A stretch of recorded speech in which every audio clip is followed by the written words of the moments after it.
e a paz do Senhor Jesus Cristo. Amém, igreja? Vamos imediatamente à palavra de Deus. Quero convidá-los a abrir as suas Bíblias em Apocalipse, capítulo 22,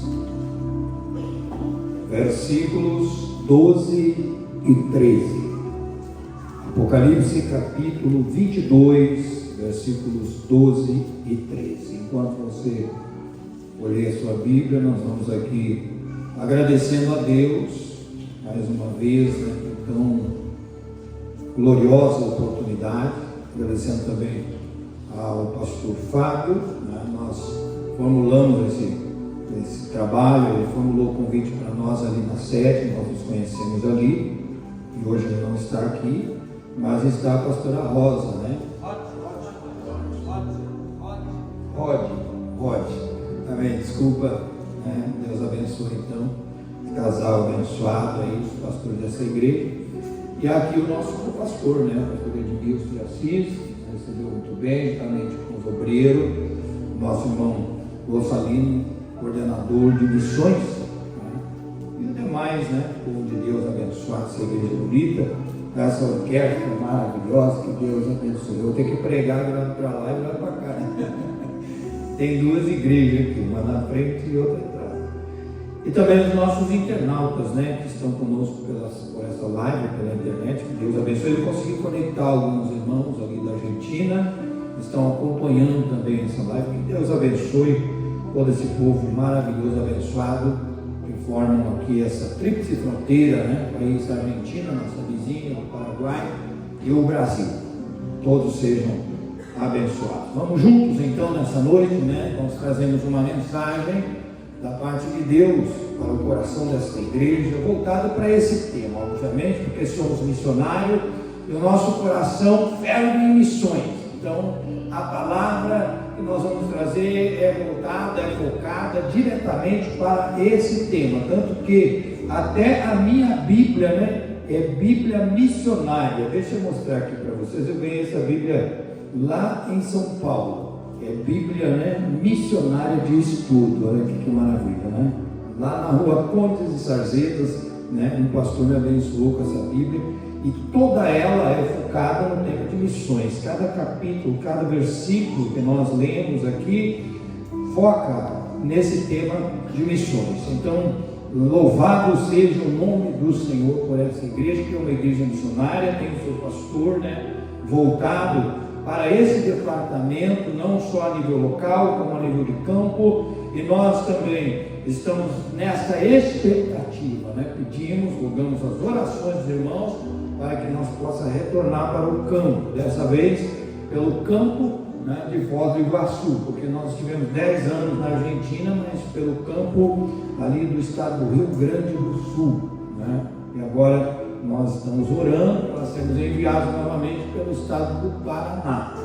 Eu sou gaúcho, minha esposa é gaúcha, orem pelo povo gaúcho, estamos acompanhando aí as notícias, vendo a situação do povo lá, mas eu estou muito feliz por estar servindo a Deus aqui no Paraná, porque o paranaense tem demonstrado muita voluntariedade, muita solidariedade, um estado que tem se destacado no sentido de apoiar o nosso estado do Rio Grande do Sul neste momento. Estão de parabéns todos os paranaenses, nós já somos metade gaúcho e metade paranaense. Depois desse carinho todo aí, amados, dessa ajuda, essa solidariedade, meu Deus do céu, nós estamos muito felizes. Vamos ler a palavra, para os irmãos tomarem seus assentos. Está um pouco friozinho, mas vamos sentar, vamos ler o texto então. Apocalipse capítulo 22, versículo 12 e 13, diz assim: Eis que venho sem demora, e comigo está o galardão que tenho para retribuir a cada um segundo as suas obras. Eu sou o Alfa e o Ômega, o princípio e o último, o princípio e o fim. Tome seu assento, glorificando a Deus. A mensagem que eu vos trago nessa noite traz por título O Fim da Missão. Parece algo assim meio contra a regra, né? Um paradoxo, mas não é, porque na verdade aqui essa palavra ela quer nos mostrar, ou essa mensagem que eu quero trazer vai nos mostrar a missão do início ao fim, porque a Bíblia de Gênesis e Apocalipse ela mostra essa história, é a história da glória de Deus. E como toda boa história tem uma introdução e obviamente que chama a atenção, numa sequência, no tocante do que nós lemos, né, nós vamos encontrar vários eventos que vão nos levar à conclusão emocionante da glória de Deus do princípio ao fim. Então nós vamos meditar um pouquinho sobre esse tema, falando um pouco sobre o início e o meio e o fim. Por quê? Porque se nós observarmos esse contexto todo da Bíblia, nós vamos encontrar uma concordância temática, né, que abreviada desde o Antigo Testamento e Novo Testamento, eles vão nos mostrar uma logística de missões. Eles vão nos mostrar um modus operandi de missões.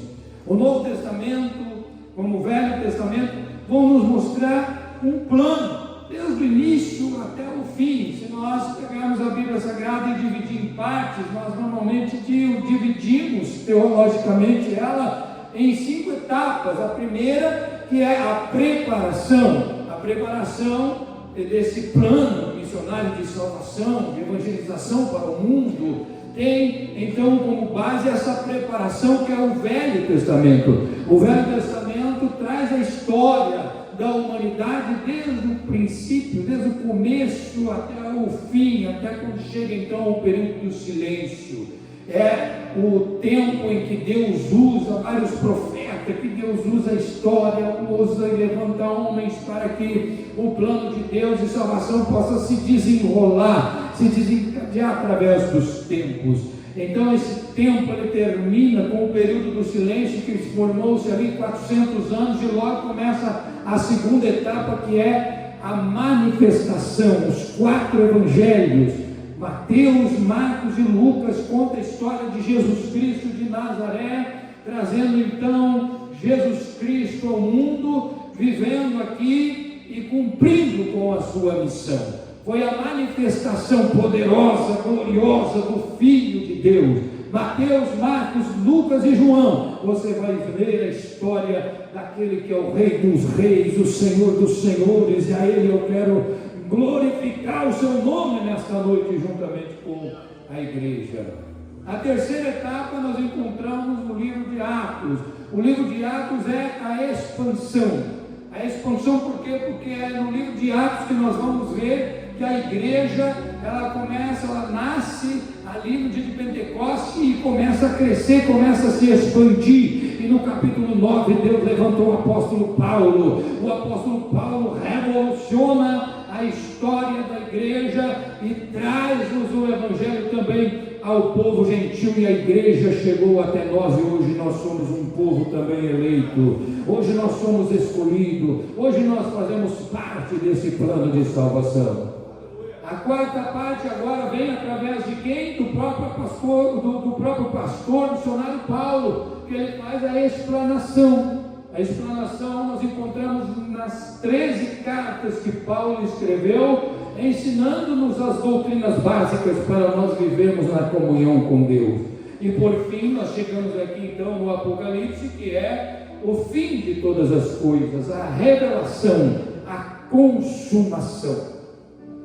Abreviei aqui o plano para que você tenha uma ideia. Por quê? Porque no início já nós temos a missão e a criação do mundo como pano de fundo. O que é um pano de fundo? É algo, que serve como base, como orientação.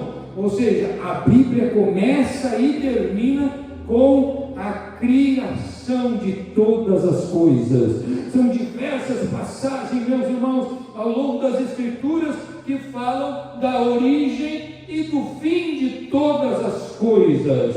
E nesse entremeio nós vamos ver palavras, histórias que falam sobre vários modelos de missões. Nós temos a missão social. A missão social, por exemplo, é uma missão que nós também temos que cumprir. Por quê? Porque é voltado para a nossa característica humana, as nossas necessidades humanas, o nosso convívio social com a sociedade, com a igreja, com o trabalho, com os negócios, e essa missão também nós temos que cumprir. Nós temos outra missão também no paralelo, que é a missão socioambiental, ou seja, temos uma responsabilidade de cuidarmos da natureza, e para não sermos também agredidos por ela, nós temos essa missão também. Nós temos essa missão socioambiental, nós temos a missão também educativa. Como família, nós assumimos uma grande missão de educar os nossos filhos, né, de sermos um exemplo para a nossa família e para a sociedade.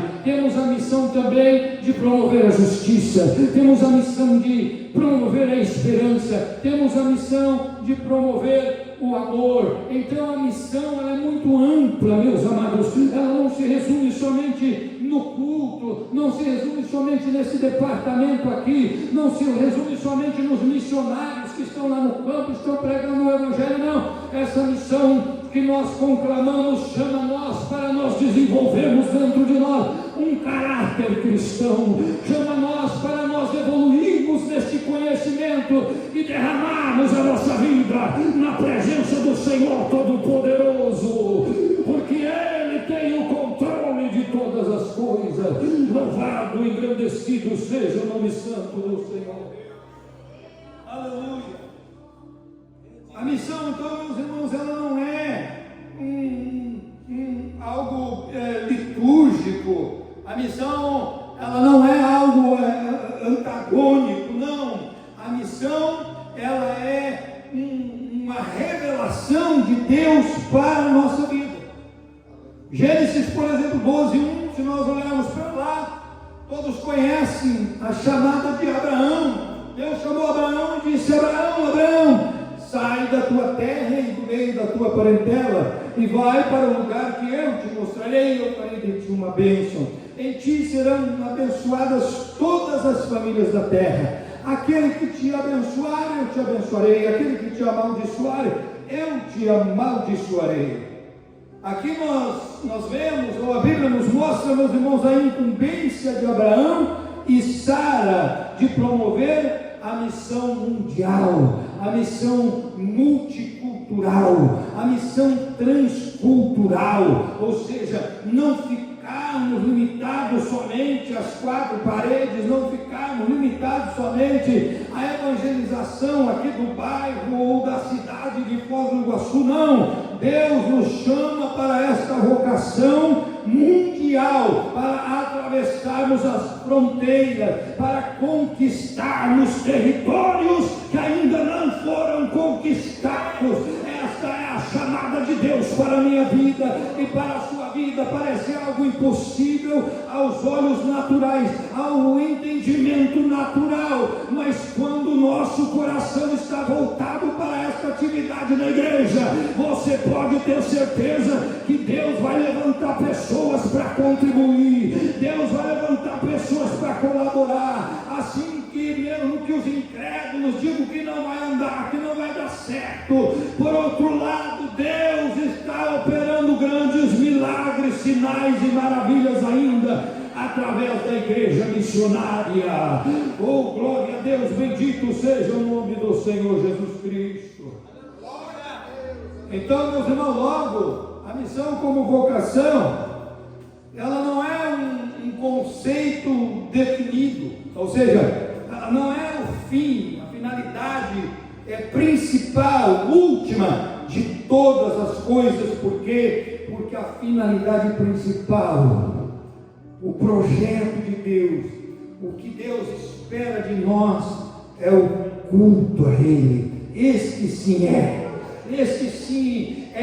importante. Por isso nós estamos aqui num culto de missões. missões, nós não estamos dando ênfase total à missão, mas nós estamos diante de Deus para cultuar, nós estamos diante de Deus para adorar, nós estamos diante de Deus para glorificar o seu nome. Por isso eu quero te convidar agora para levantar a sua mão e glorificar e adorar o nome do Senhor Jesus Cristo e nos ajudar nesta caminhada de fé, nesse trabalho evangelístico e missionário que é pregar a sua palavra e anunciar a salvação aos perdidos. Quando você levanta a mão e dá glória, quando você exalta o nome do Senhor, quando você contribui, quando você faz a sua parte, Deus manda a sua glória para baixo. Eu sinto a presença de Deus aqui, eu sinto a glória de Deus, aleluia, e o meu corpo já começa a tremer, porque a glória do Senhor já está neste lugar. Eu não sei qual é o costume dessa igreja, se é uma igreja fria, se é uma igreja quente, se é uma igreja morna, eu não sei se você tem o costume de saltar, de adorar, de falar em língua, eu não sei, mas nós estamos aqui nessa noite para glorificar o nome do Senhor Jesus.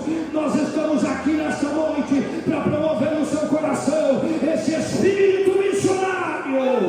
Nós não vamos sair daqui sem a resposta de Deus. Pode ter certeza que o Espírito Santo nessa noite vai te convencer, vai acender essa chama e você vai sair daqui renovado em missões para a sua casa. Quantos creem nessa providência de Deus, nessa profecia? Levante a sua mão e glorifica.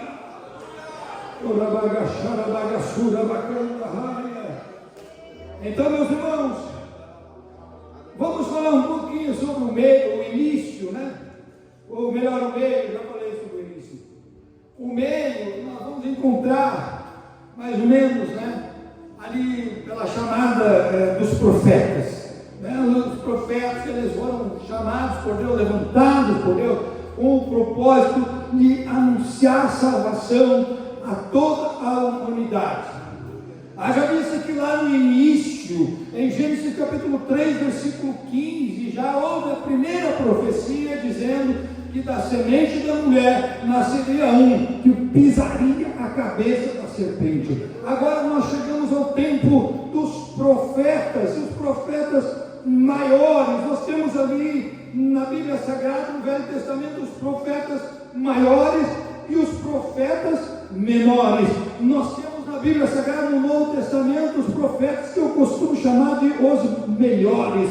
Por quê? Porque eles conviveram com Jesus, eles andaram com Jesus, eles estavam face a face com Ele. Então, meus irmãos, nós podemos falar um pouquinho sobre esses profetas maiores, podemos falar um pouquinho também sobre esses profetas menores, mas eu vou dar ênfase nesta noite sobre a vida, o trabalho dos profetas melhores que nasceram no Novo Testamento. Nos profetas maiores eu tenho aqui no meu esboço Isaías, Jeremias e Ezequiel. Se você ler o livro de Isaías, lá no capítulo 6, você vai encontrar ali a chamada desse profeta. A Bíblia diz assim: no ano em que morreu o rei Uzias, eu vi o Senhor assentado sobre um alto e sublime trono, e as suas abas de suas vestes enchiam todo o templo. E a Bíblia diz que os serafins, eles voavam por cima dele, cada um tinha 6 asas. Com 2 asas eles voavam, e com outras 2 asas eles cobriam os seus pés, e com as outras 2 asas eles então glorificavam ao Senhor. Ou seja, aqui nós vemos a chamada de Isaías para a sua santificação, para a sua purificação. Por quê? Porque a Bíblia diz que toda a casa se encheu da glória do Senhor. Aleluia. Por quê? Porque os serafins gritavam: santo, santo, santo é o Senhor dos exércitos. E quando a casa se encheu de fumaça, meus irmãos, Isaías disse assim: ai de mim que estou perdido, que vou perecendo, porque eu sou um homem homem de lábios impuros, habito no meio de um povo de impuros lábios, e os meus olhos viram o Rei, o Senhor dos exércitos. Aleluia. Quando Isaías se humilhou, quando Isaías reconheceu que ele não era nada, quando ele reconheceu que ele precisava da ajuda de Deus para cumprir com a sua missão, a Bíblia diz que então um dos serafins voou para ele, trazendo na sua mão uma brasa viva, que tirara do altar com uma tenaz, e com a brasa tocou a boca dele e disse: eis que esta brasa toca o teu lábio, e a tua iniquidade é tirada de ti, e perdoados são os teus pecados. Aleluia. Depois disso, diz Isaías, ouvi a voz do Senhor que dizia: a quem enviarei? A quem há de ir por nós? E disse eu: eis-me aqui, envia-me a mim. Oh, glória a Deus! Quantos podem nesse momento levantar sua mão e fazer como Isaías e dizer: envia-me a mim, porque esta é a vontade do Senhor, porque esta é a chamada de Deus para a nossa vida. Deus chamou Isaías. É um tempo difícil. Isaías representa ali o sofrimento do povo. E Isaías, ele foi o príncipe dos profetas, porque ele teve o privilégio aqui de ver a Cristo primeiro como rei, e depois mais adiante, lá no capítulo 53, ele vê Jesus novamente como servo. Isaías, ele teve esse privilégio, 690 anos ou 700 anos antes ainda da manifestação do Senhor Jesus Cristo. E aí, meus irmãos, nós vemos também na continuação outro profeta, o profeta Jeremias. Jeremias, todos nós conhecemos um pouco da história, o crente mais antigo, principalmente Jeremias.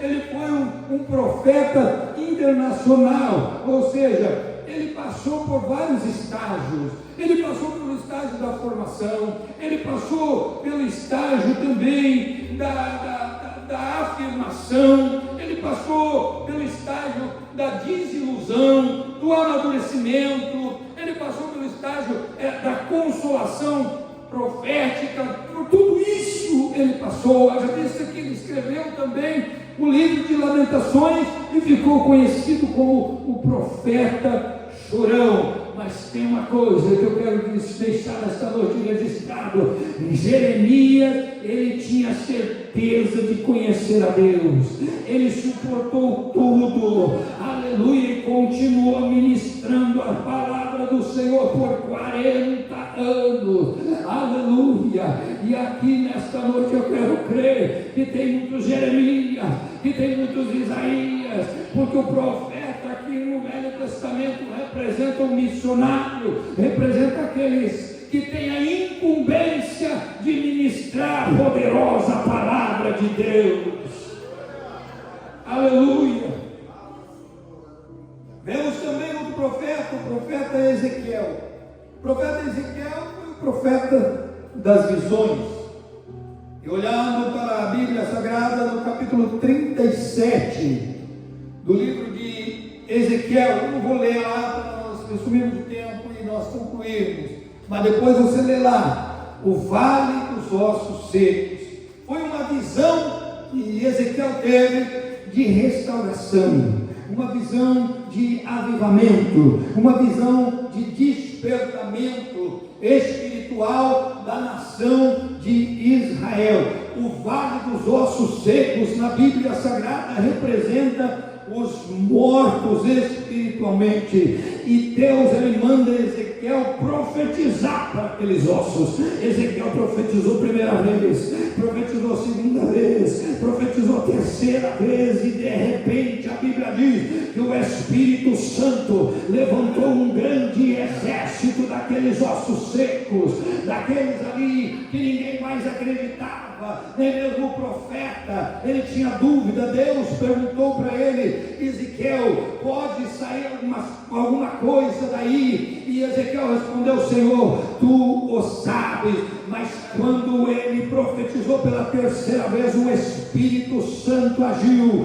e dali se levantou um grande exército. E é assim que Deus faz quando nós, por exemplo, nos colocamos na presença dele, quando nós começamos a evangelizar e insistimos na pregação da palavra, no evangelismo. Deus começa a levantar daqui, levantar dali. Deus começa a fazer a obra, assim como está fazendo lá onde o pastor está. Daqui a pouco levanta outro no outro lugar, daqui a pouco levanta outro no outro lugar, e assim a obra de Deus vai crescendo, porque Deus vai levantando o drogado, vai levantando o viciado, vai tirando a prostituta de lá onde ela está e transformando numa mulher de Deus, vai fazendo milagre. Tem muita gente que diz: olha, não acontece mais milagre hoje em dia, não acontece milagre para quem está morto, espiritualmente para quem está cego, porque só nós estamos aqui hoje já é um grande milagre de Deus. Cada manhã, cada dia que nós nos despertamos, já é um milagre de Deus. Aleluia.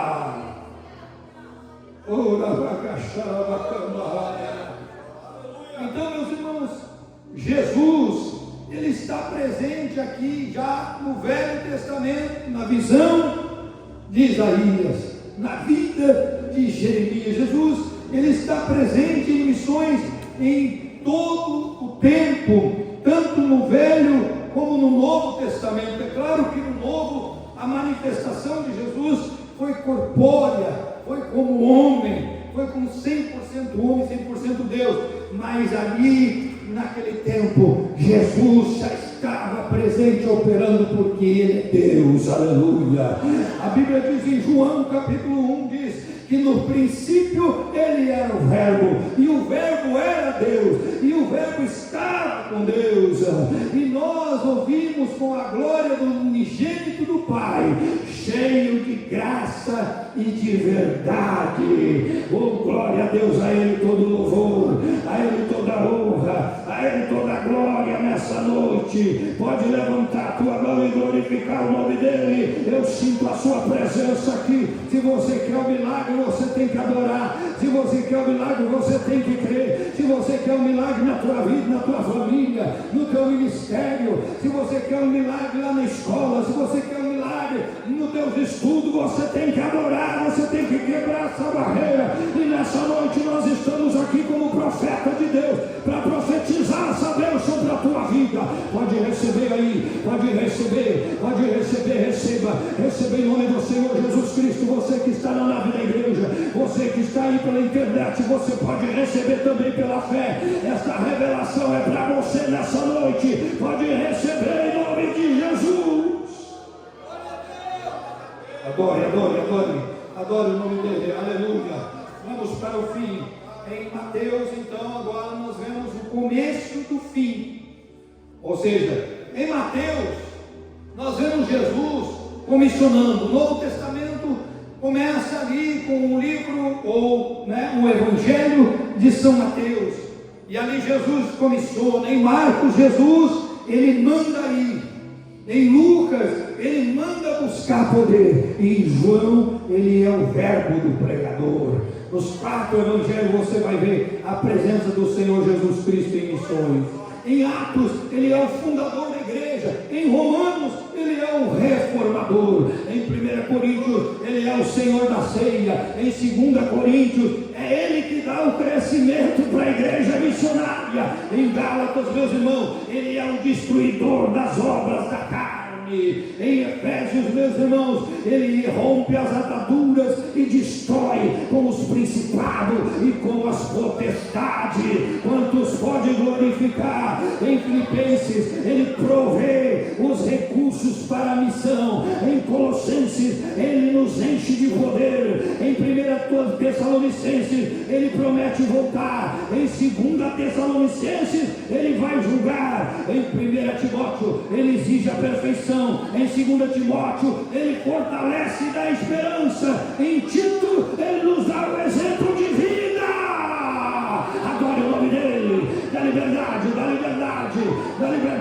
está aqui. Em Filemão, ele visita os presos. Em Filemão, ele visita os presos, amado. Em Hebreus, ele disciplina a igreja. Em Tiago, ele é o praticante da palavra. Em 1 Pedro, ele valoriza o verdadeiro crescimento da igreja. Em 1 João, ele nos dá segurança. Em 2 João, ele pede perseverança na doutrina. Em 3 João, ele apoia, ele incentiva os apoiadores de missões. Em Judas, ele conclama batalhar pela fé. E em Apocalipse, ele vela pelas suas palavras e pelas suas promessas.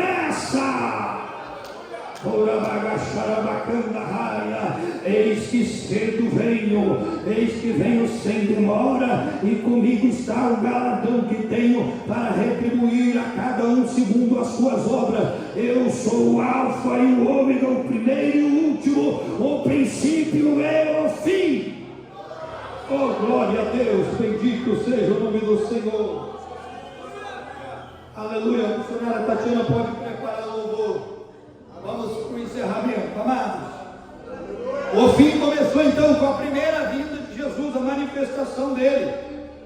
E o que aconteceu? Como isso aconteceu?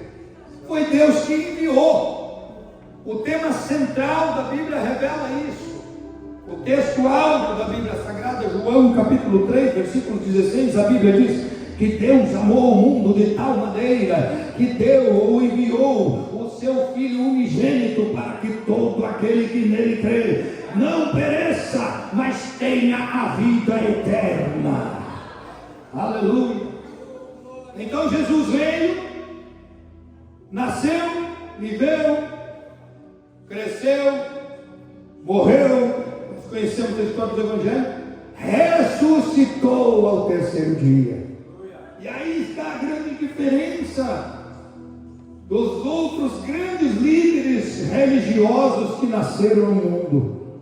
Nenhum deles teve esse poder de ressuscitar.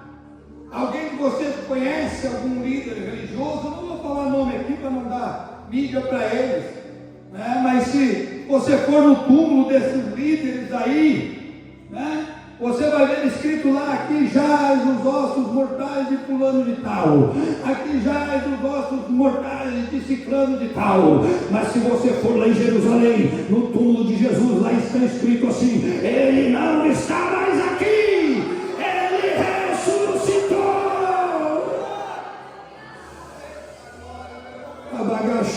Abagaxura bacana raia, urabagaxara bagaxura bacana raia. Sinta a presença de Deus aí. Aleluia. Em Mateus capítulo 16, Jesus Cristo agora reúne os seus apóstolos, chama eles para uma conversa, para uma reunião ali no monte, ou melhor, na Cesareia de Filipe. E ali ele conversa com seus apóstolos, porque Jesus tinha um propósito. Ele ia subir, e ele precisava de um pastor, ele precisava de alguém que ficasse, não no lugar dele, mas para dar continuidade na obra. E aí ele chega com os seus discípulos e faz uma pergunta: o que dizem por aí que eu sou? Aí uns disseram: olha, alguns dizem por aí que você é Jeremias, alguns dizem que você é Isaías, ou algum dos profetas. Ah, que bom, disse ele, que legal, eu penso nisso de mim. Mas o propósito de Jesus tinha que ser alcançado. Ele olhou novamente para os discípulos: e vós, que dizeis que eu sou? Aleluia. Creio que houve um silêncio ali, mas de repente Pedro recebeu a revelação de Deus e olhou para o mestre e disse: tu eres o Cristo, tu eres o Cristo, o Filho do Deus vivo. Oh, aleluia. Foi uma revelação divina para Pedro, e Jesus disse: aí está o pastor, aí está o obreiro que eu quero. Tanto que Pedro foi digno de um dos mais eloquentes elogios do Senhor Jesus Cristo. Jesus olhou para ele e disse: olha Pedro, olha para mim aqui, assim como tu és Pedro, que é do grego pecos, quer dizer, tu não é nada, tu é pedra pequena, tu é cascalho, assim como tu és Pedro, sobre esta pedra, se referindo a ele, eu estabelecerei a minha igreja, e as portas dos infernos não prevalecerão contra ela. Oh, aleluia! Se coloca de pé, nós vamos ter um encerramento. Meus irmãos, a igreja nasceu, cresceu, se expandiu. Nós vemos depois lá em livro de Atos a fórmula para o crescimento da igreja, no capítulo 2, do versículo 42 ao 46. Os apóstolos se dedicaram à obra do Senhor. Eram 12 apenas, mas hoje nós somos milhões, aleluia.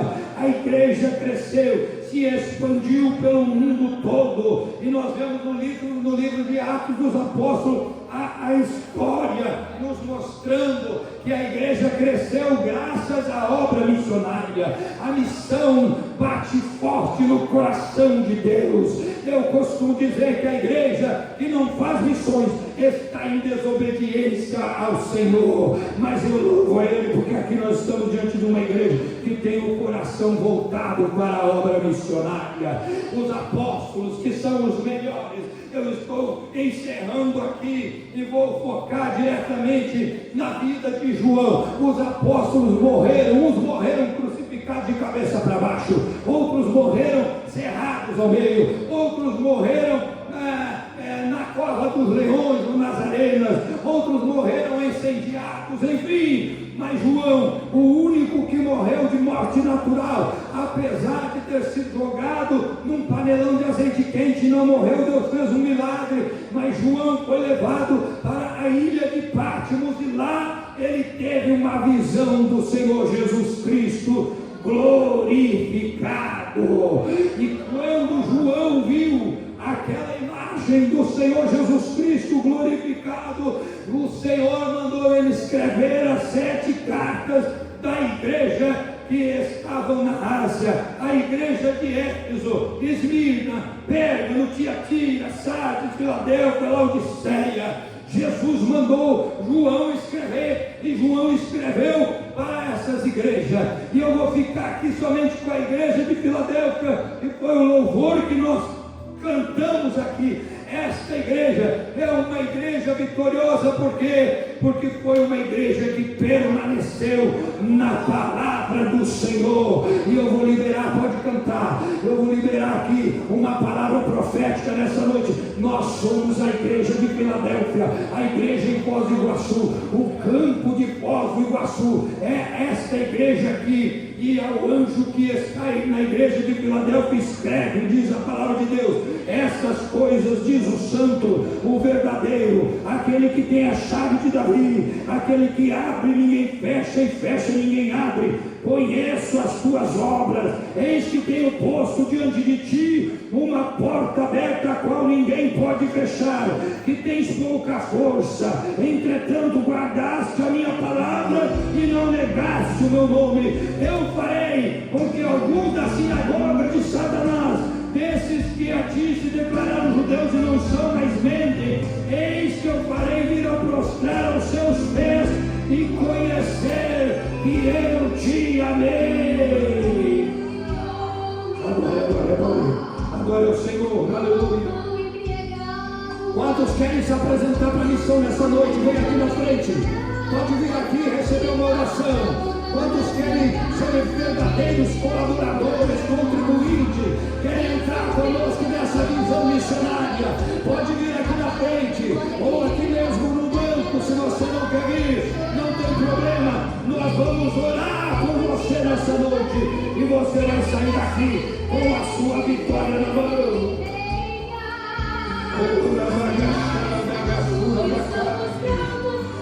Oh, aleluia! Nós já vamos encerrar. Nós temos só um minutinho para você vir aqui na frente. Derrama o teu coração para missões. Só um minutinho. Eu quero orar para você. Aleluia. Nós vamos orar, vamos profetizar agora. Nós vamos profetizar agora sobre a sua vida um coração missionário, uma chamada missionária. Nós vamos profetizar sobre a sua vida. uma chama voltada para este propósito. Oh, aleluia! Jesus está te perguntando se pode contar com você. Oh, glória a Deus! Aleluia! Oh, glória a Deus! Eu vou entregar o microfone aqui. Pode passar aqui. Aleluia. Vamos orar então. Abaixa um pouquinho o volume aí. Vamos orar. Você que quer uma oração, levante a sua mão. Faça um propósito. Vou lançar aqui um desafio. Faça um propósito de ajudar missões. Faça um propósito aí na internet de contribuir, de colaborar, de participar com missões.